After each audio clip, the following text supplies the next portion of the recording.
Hello everyone, आज हम पढ़ेंगे एमएससी सेकंड की यूनिट 4 और जो हमारा पेपर है वो है इलेक्ट्रोडायनेमिक्स। इलेक्ट्रोडायनेमिक्स की यूनिट 4 का हमारे पास जो फर्स्ट टॉपिक है वो फर्स्ट टॉपिक है reflection and refraction of a EM wave at a plane interface.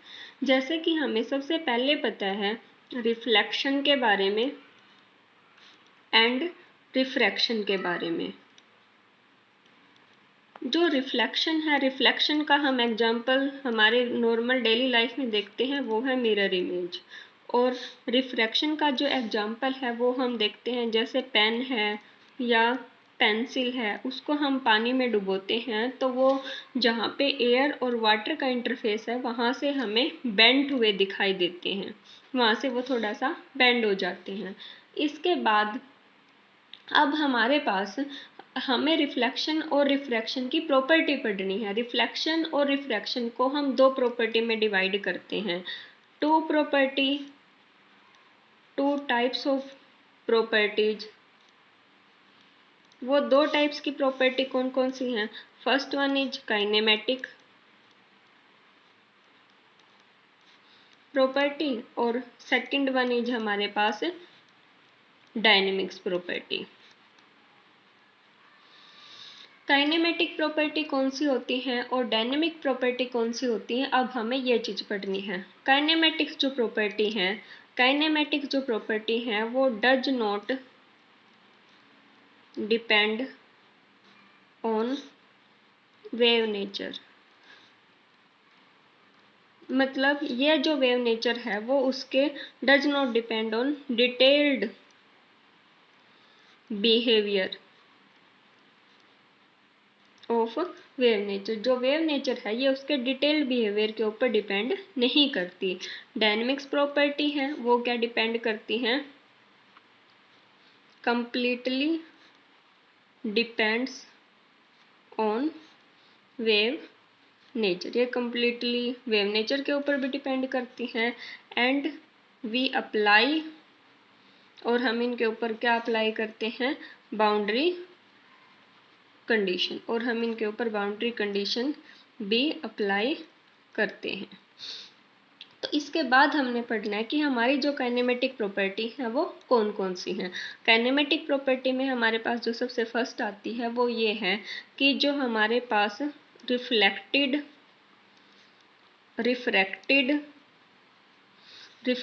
जो रे है, रिफ्रैक्टेड जो रे है, और ये जो रे हैं, और दूसरी सबसे जो फर्स्ट होते हैं वो क्या है? इंसिडेंट जो वेव हैं, ये सारी की सारी हैव सेम, इन सब की क्या होती है हमारे पास? Same frequency.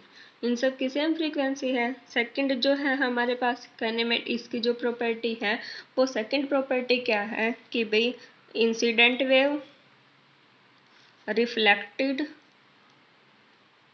और रिफ्रैक्टेड जो वेव हैं वो लाई करती हैं इन सेम प्लेन, वो सेम प्लेन के अंदर लाई करती हैं। ठीक है। इसके बाद जो हमारी थर्ड प्रॉपर्टी है वो थर्ड प्रॉपर्टी कौन सी है? थर्ड प्रॉपर्टी में angle of incidence is equal to angle of reflection.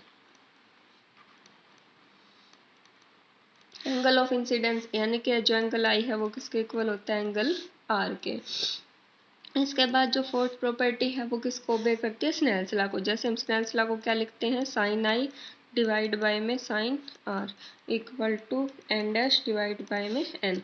यहाँ जो आई है वो हमारा एंगल ऑफ इंसिडेंस है, आर क्या है? एंगल ऑफ रिफ्लेक्शन है, एंगल ऑफ रिफ्लेक्शन है सॉरी। और जो ये एन डैश है, एन डैश क्या है? Refractive index of medium second. ये सेकंड मीडियम का रिफ्रैक्टिव इंडेक्स है। और एन क्या है? Refractive index of medium first. ये फर्स्ट मीडियम का हमारे पास रिफ्रैक्टिव इंडेक्स है। इसके बाद हमने क्या पढ़ना है? तो ये जो चार प्रॉपर्टी थी वो थी हमारी काइनेमेटिक प्रॉपर्टी। अब जो डायनेमिक्स प्रॉपर्टी है, डायनेमिक्स प्रॉपर्टी में हमने क्या पढ़ा कि वो कम्प्लीटली किसके ऊपर डिपेंड करती है, वेव नेचर के ऊपर, यानी कि उसके डिटेल्ड बिहेवियर के ऊपर।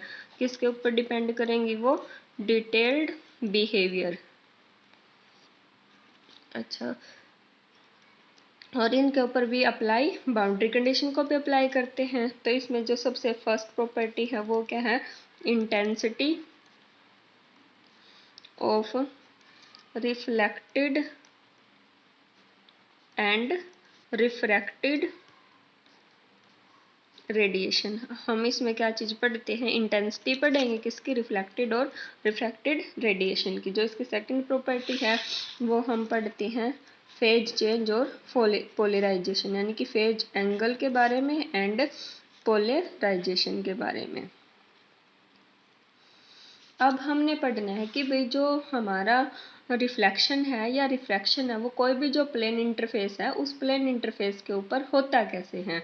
अब देखो, जैसे स्टार्टिंग में हमने क्या ले लिया, हमारे पास कोई भी एक प्लेन इंटरफेस है और वो प्लेन इंटरफेस कौन सा है, वो z=0। यहाँ एक मीडियम ऊपर है और एक मीडियम क्या है, नीचे है। अब हमने यहाँ क्या करना है, तो ये हमारा, जैसे इसको हमने क्या मान लिया, ये क्या है हमारा नॉर्मल, नॉर्मल को ये z से लिख दिया, z नॉर्मल। इसके बाद हमने कोई वेव इंसिडेंट की, जैसे ये हमारा फर्स्ट मीडियम है, ये मीडियम है 1 और ये वाला जो मीडियम है वो क्या है, सेकंड मीडियम 1। मीडियम 1 की परमिटिविटी और परमिएबिलिटी क्या है, परमिटिविटी तो एप्सिलॉन है और परमिटिविटी क्या है, म्यू है। और मीडियम 2 की परमिटिविटी और परमिएबिलिटी ये क्या है, एप्सिलॉन डैश है और क्या है, म्यू डैश है।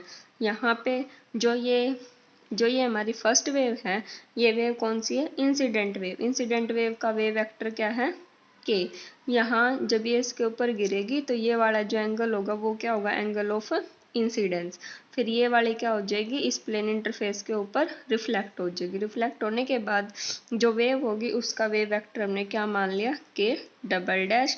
और जो एंगल ऑफ रिफ्रैक्शन है उसको हम किससे लिखेंगे, आर डैश से। अगर हमारी वेव रिफ्रैक्ट होती है, रिफ्रैक्ट होगी तो एंगल ऑफ जो रिफ्रैक्शन है वो रिफ्लेक्शन का एंगल क्या मान लिया, आर। और इसका जो वेव वेक्टर होगा वो क्या है हमारा, के डैश। अब हमने यहाँ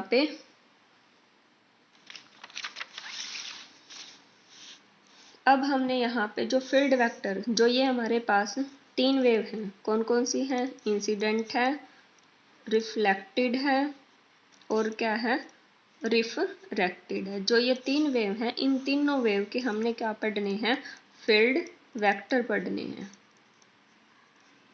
फील्ड वेक्टर का मतलब क्या होता है कि हमारी जो इलेक्ट्रिक फील्ड का कंपोनेंट है वो क्या होगा और मैग्नेटिक फील्ड का जो कंपोनेंट है वो क्या होगा। सबसे पहले है हमारा इंसिडेंट वेव। इंसिडेंट वेव के जो फील्ड वेक्टर हैं वो 2 हैं। इलेक्ट्रिक फील्ड को हम ई से लिखेंगे और मैग्नेटिक फील्ड को किससे लिखेंगे, बी से लिखेंगे। इलेक्ट्रिक जो फील्ड होती है वो ई, वो किसके इक्वल होगी, ई नॉट, ई की आयोटा। इंसिडेंट वेव है तो इंसिडेंट वेव का वेव वेक्टर क्या है, आयोटा के dot x minus omega T. यहाँ के क्यों लिखा है, क्योंकि ये क्या है हमारे पास जो इंसिडेंट वेव है उस इंसिडेंट वेव का वेव वेक्टर है। इंसिडेंट वेव के लिए हमने क्या लिखा, ई एंड बी। ई किसके इक्वल है हमारा, ई नॉट, ई की आयोटा के dot x minus of omega T. यहाँ के क्यों लिख रखा है, क्योंकि के क्या है हमारा इंसिडेंट वेव का वेव वेक्टर है। इसके बाद बी के cross E divide by omega. Refracted जो वेव होगी, रिफ्रैक्टेड वेव के अंदर क्या होगा, E dash, E not dash, E की आयोटा के dash x minus omega t. क्योंकि हमें पता है, हम पीछे जो डायग्राम है उस डायग्राम में कंसीडर करके आए हैं कि जो हमारी रिफ्रैक्टेड वेव है उस रिफ्रैक्टेड वेव का वेव वेक्टर क्या है, के डैश है। और जो रिफ्लेक्टेड वेव है उसका वेव वेक्टर क्या है, के डबल डैश।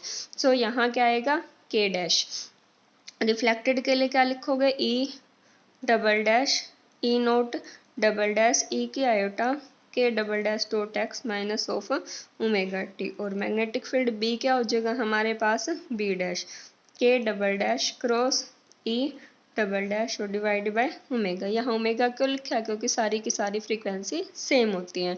तो ये हमने जो हमारी इंसिडेंट, रिफ्लेक्टेड और रिफ्रैक्टेड जो वेव थी उन सब के लिए क्या निकाले हैं, फील्ड वेक्टर निकाले हैं।